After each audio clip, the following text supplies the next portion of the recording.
All right, welcome in.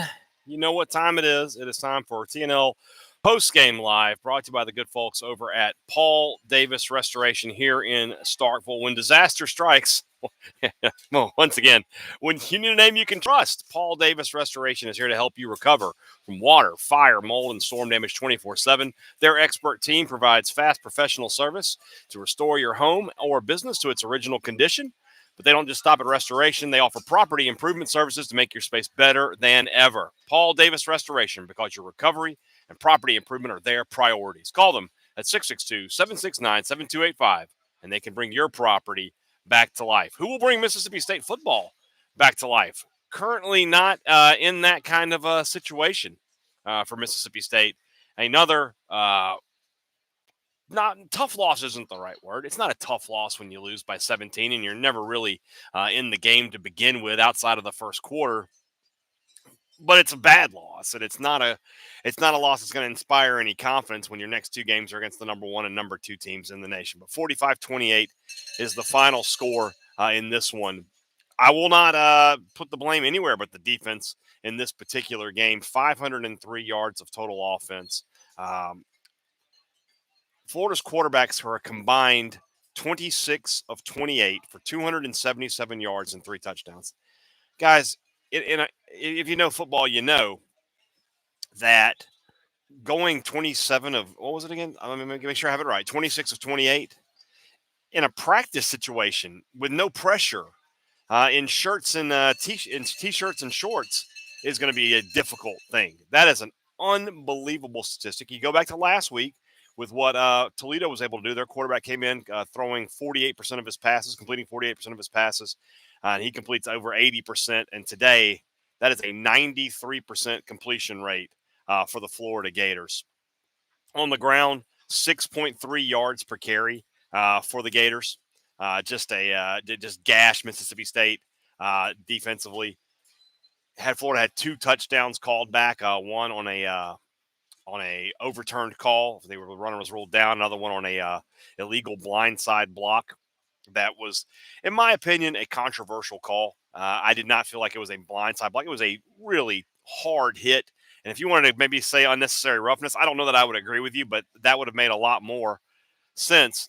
The blindside block, Isaac Smith's looking right at him. I mean, they're looking right at him. So I didn't like that call, but is what it is on that. This is just where this team is, and this is just where Mississippi State football is right now. You know, they say the stages of grief. The last one is acceptance. It's time to go to that one. There just isn't any hope for there's not a scenario in this season where Mississippi State turns things around and they find a way to get a couple of upsets down the road, and they're going to play competitive and keep it close with Texas and Georgia the next couple of weeks. 2-10 is really the best case scenario for this Mississippi State football team. And that's a tough pill to swallow. I certainly understand that, but that's really where they are. And I would not go so far as to call that UMass game a gimme. UMass played very tough against Toledo just a few weeks ago, much tougher than Mississippi State did.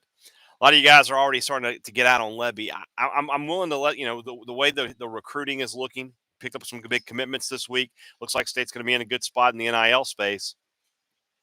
I'm not willing to go that far. I do think you have to make a move from Coleman Hutzler, but at the same time, I really don't know what Hutzler's ceiling is, because this defense is just so untalented. They're slow. They're not physical. They don't play with a lot of great effort. Now that's a coaching issue for me. But at the same time, you only have so many guys. Brian, you look sweaty. It's like, what's the temperature in here? Holy crap! I look sweaty. What's the temp? It's 91, and the humidity is probably like 70. What do you mean I look sweaty? I am sweaty. Goodness gracious. Um, One of the things that bothers you about this season thus far for me, and then today was State's best offensive day of the year, in my opinion. This was, even though they not the points, 480 yards of offense. They were. I mean, I said they needed to have balance: 240 passing, 240 rushing. It can't be much more balanced than that. If you take the sack yardage out, 255 yards rushing. Daniels, Booth, Lee all ran the ball pretty well, but you're not getting the the offensive explosion that you thought you were getting. I expected to lose games, high scoring games, but this offense stalls out way too often. That being said, today is 100% on the defense. We go back to the Arizona State game, and I was pretty adamant. I said, hey, defense played pretty poorly, but the offense was my issue. Today, that's not the case. Today is about the defense. I'm getting Joe Moorhead vibes. I'm not getting Joe Moorhead vibes from this at all. I just want to see. I need to see this team more talented. So they're really going to have to work hard in the portal and in recruiting to get some more talent, because you've just got guys who they're just not SEC players. Suleiman Kapaka, not an SEC player. Stone Blanton doesn't really look like an SEC player, to be honest with you. That's a guy who played in an SEC school behind this. Just not a lot of talent there. Sam Sharma, over under on Texas scoring 60 points. I mean, Florida just put 45 on them. Are you talking about in the first half?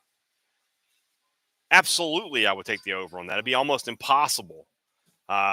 Shane Bills asks, is Blake hurt bad? I don't know about the status of Blake Shapen. Obviously, in post game, I'm sure it'll be asked about. Yeah, it'll simply the answer will simply be, we'll get an update. We'll ask him again on Monday. He'll update it and be like, well, we'll see what happens. And then on Wednesday, we'll know when they release the injury report. Shapen just not great today. 13 of 21, 140 yards. He missed a couple of guys. He had a chance to get some big plays and didn't get that. Did add some rushing yards, 32 rushing yards, but he took a sack, so it's probably closer to 40 rushing yards in there. Michael Van Buren, I guess that might be the big story of the day. Michael Van Buren is apparently the number 2 quarterback. He came in once Shapen was hurt. Chris Parson, did not see the field. I thought State's offensive line was a little better today. As I mentioned, 240 yards rushing. They were able to get some interior push. They still are weak at left tackle. Mac Pounder's not his best effort today. Or maybe it was his best effort, in which case, what are you going to do?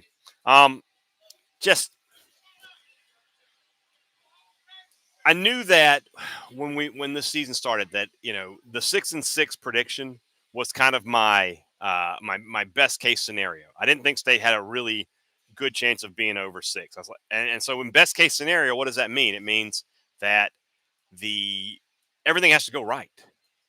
And so maybe I was a little, I'm going to say maybe, obviously I was a little off on that, because not only has everything not gone right, guys, nothing has gone right at all, hardly, for this football team this season. They can't make it. They can't get stops. They can't convert key plays when they need to. You look at that fumble in the end zone there, where Kelly Jones has he can just fall on the ball, but instead he tries to pick it. You got to have more awareness there. You're in the end zone, fall on the ball, get it, and get first down. Instead, Florida's able to recover and they get a touchdown.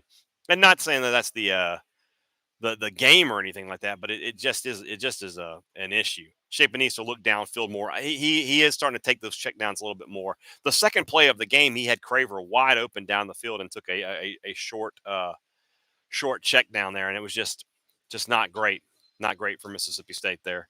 I like the running game today. These numbers right here, if State had these numbers, they would have beaten Arizona State. Daniels 14 carries, 77 yards. Booth 16 carries, 75 yards. Lee 8 carries, 52 yards. Shapen 12 carries, 32 yards. You give me those numbers against Arizona State, and that's a win. That's a win. Evan Cartwright, I know you have to move on from Hutzler. He's just not cutting it, but who takes that job? Another defensive coordinator. This is one of those things that fans say sometimes. Like, if you're a defensive coordinator at a G5 school and you're making $350K a year, and Mississippi State comes in and says, hey, we'll pay you $1.2 million per year, you're taking that job. You're just going to take that job. I mean, they're talking about tripling your salary. You take that job. So if that's true, why didn't we do that this year? Because Levy wanted to go with a guy that he knew. And that's probably the way it should have gone. He should have gone with a more experienced defensive coordinator. But he didn't. It's a mistake. It was a mistake. And I think we said it was a mistake at the time. I said that, you have a first-year head coach, you might want a veteran defensive guy, but instead, it just is what it is. So, countdown to hoops at the hump yet. Hey, they announced today they're doing the Junction Jam, or Jam in the Junction. They're going to have a basketball, I guess, like a slam dunk contest and all that out there. So that'll be cool. You think Shapen sticks around for another year? He doesn't have another year of eligibility. So no, I don't think that. No, I don't. I don't think Shapen will be back next year. They may apply for another year because they think they can get it, but I don't think so. No, I don't. I think next year. I think Mississippi State's starting quarterback for next year is not at Mississippi State right this second. I think he is on a he's on a roster somewhere else to be found. So broadcast said Shapen is hoping for a six. We'll see. We'll see. Is Shapen hurt or was the game decided?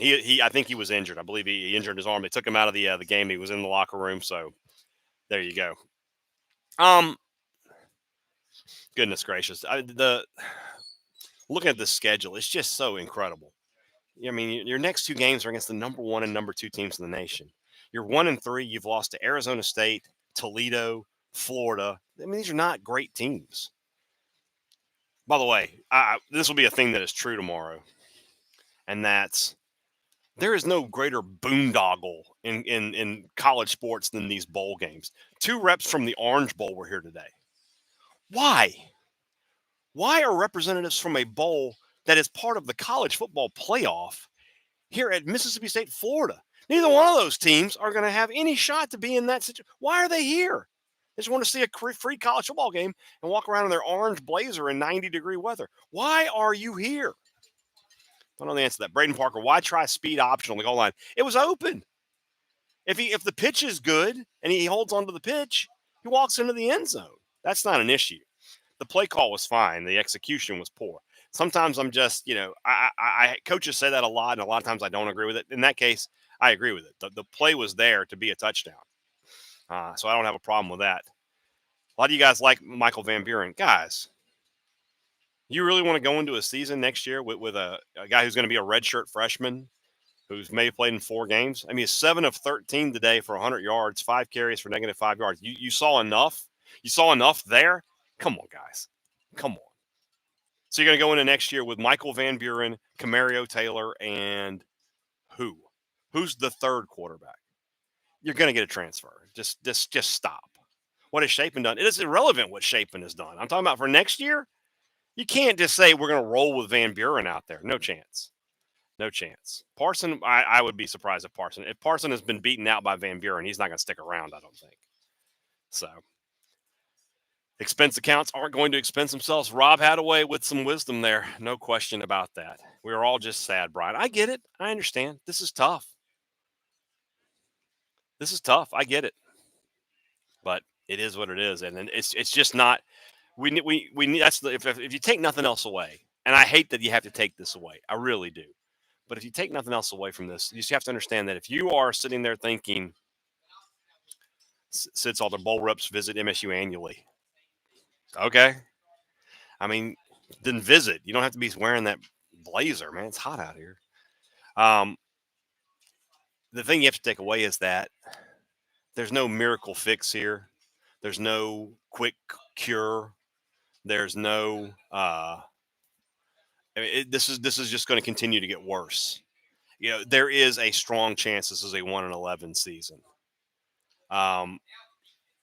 That possibility is very, very real, and that is harsh when you consider that Ole Miss could well be an 11-1 team. It's going to be a very bitter pill to swallow for Mississippi State. So we will continue on. Hey, let's thank one of our sponsors here. I love just hitting y'all with like, oh, it's over and this team is terrible and blah blah blah.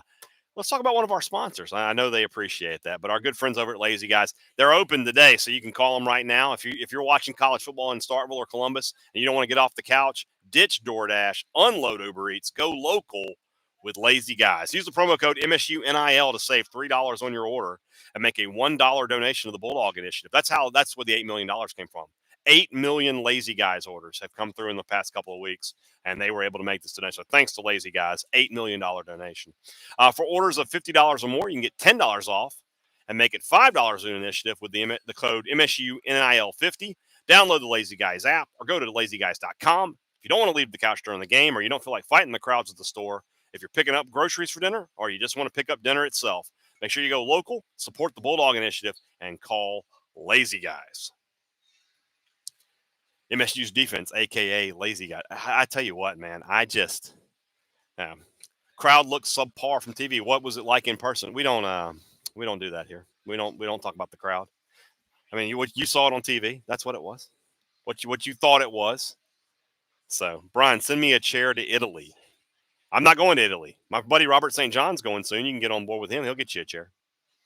He'll get you a chair. Let's see here.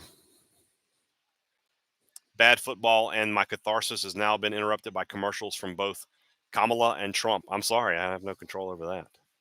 You know, only thing to root for is lane to, what is it? Lane to what? Oh, to Florida. I don't know. I doubt it. If I had to guess, I doubt it. Arch going off. That is something. Arch Manning getting the first start, SEC start against Mississippi State is some fantastic irony or drama, however you want to put it up. Brian, can you talk about what playing like this has on recruiting, if any? Well, I mean, you saw State picked up 2 4-star recruits this week. It has very little. Those guys look at this and say, I can come in and play next year. I can play immediately. They're going to offer good NIL because they need players. High school players, by and large, not as emotional as the fans are. You know, they I'm not saying they're more mature because they're just kids, but they do look at it from the prism of I can play early on a bad team. So there you go. Did Smith have a concussion on that blind side? I mean, I'm sure that's what they're treating it as. I'm sure he's in the concussion protocol, and I won't be surprised if he doesn't play next week. To be honest with you, we'll see what happens. He could very well play, but we'll see. Who is making Florida cowbells? Were there Florida cowbells? The Florida fans had cowbells? I didn't see this. So I didn't see this. Matthew Anthony, Rob Hadaway, both. What does effect does it have on recruiting? Lots of opportunity. That's playing time, right? Yeah, that's correct. That's exactly. I mean, you think about the JUCO safety Tony Mitchell, who just committed from EMCC, right? He's looking at state secondary and going, I could start there now, let alone next year. So yeah, I wouldn't worry about that. Now, does that mean Caleb Cunningham's coming? Probably not. That ship, I think, is sailed. It's going to hurt when he ends up signing with Ole Miss. But yeah, he's not. That's probably not going to happen. But defensive players for sure, and State will still get some quality receivers.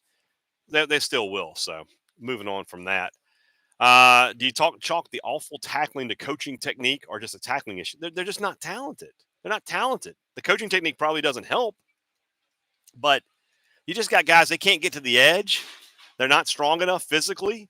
They're just not good players. So, let's see here.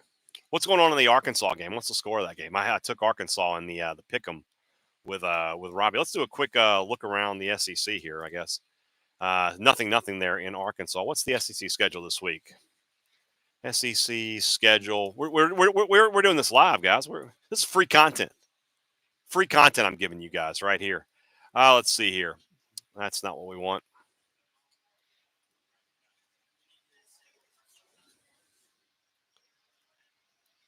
Why can't it just be easy, guys? Why can't the SEC just give you a thing there? There we go. This is week 1. Wow. The SEC schedule, the SEC website is just awful. You know what? Never mind. I'm sorry I brought it up. I regret ever thinking that it was a good idea. That to maybe just go to secsports.com and be able to look at a scoreboard for today. I thought that was a good idea, but apparently I was wrong. How could I have been so stupid? I was in a good mood up until that moment there. All right, here we go. Kentucky way up on Ohio, 41-6. Auburn, Arkansas just getting underway. LSU already up 7-0. They're a 24-point favorite in that game. I expect them to win very big in that game. And then everything else happening later today. Vandy at Missouri, Akron at South Carolina, Bowling Green at Texas A&M. And the game of the night, of course, Oklahoma hosting Tennessee, Georgia Southern at Ole Miss, ULM at Texas. The fabled meeting between Arch Manning and General Booty. Can't wait to see that. How about James Madison dropping 70 on UNC? Incredible. So, Deshaun Foster coaches UCLA, which is in Los Angeles. Braden Parker, you're absolutely correct. What polo am I wearing? I am wearing a Gentile polo. Our friends at Gentile, the SuperTalk logo here. Very comfortable. It wicks moisture sometimes, so that's a good thing for me today. Oh, UCLA scores. Oh, okay. Tonight, what meat am I cooking? I'm doing some bacon wrapped chicken tenders on the grill, and then tomorrow I'm gonna do a pork butt. Got a lot of cooking to do. A lot of cooking to do. So we will get through this. We will survive. Of course, the Saints play tomorrow, so hopefully football will not need to be canceled. Should be going. Should be going. So when we get, let's just wrap things up here on the show. And again, it's just going to be a long, hard few months till we get to the end of the season. And when we say that all we have is each other, we really do mean it, because it's going to be a long, painful, arduous process.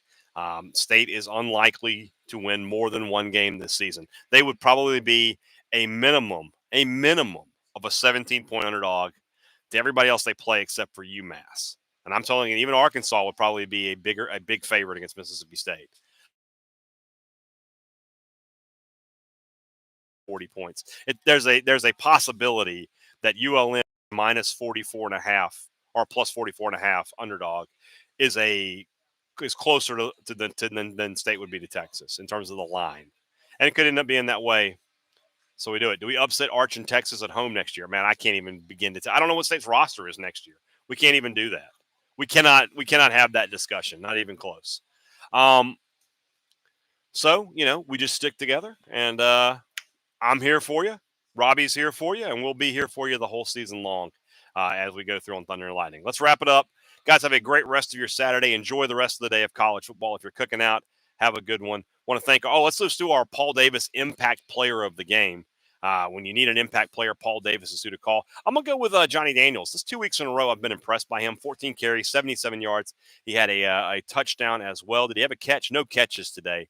But he and I will split it with him and Devon Booth. I mean, they combined for 150 yards rushing between them. Pretty good. So our Paul Davis Impact Players of the Game, Devon Booth, and Johnny Daniels. Good game for those two guys going forward. All right, guys. Have a great rest of your Saturday, as I was saying. We'll talk to you again soon here. This has been Thunder and Lightning live postgame from the Davis Wade press box.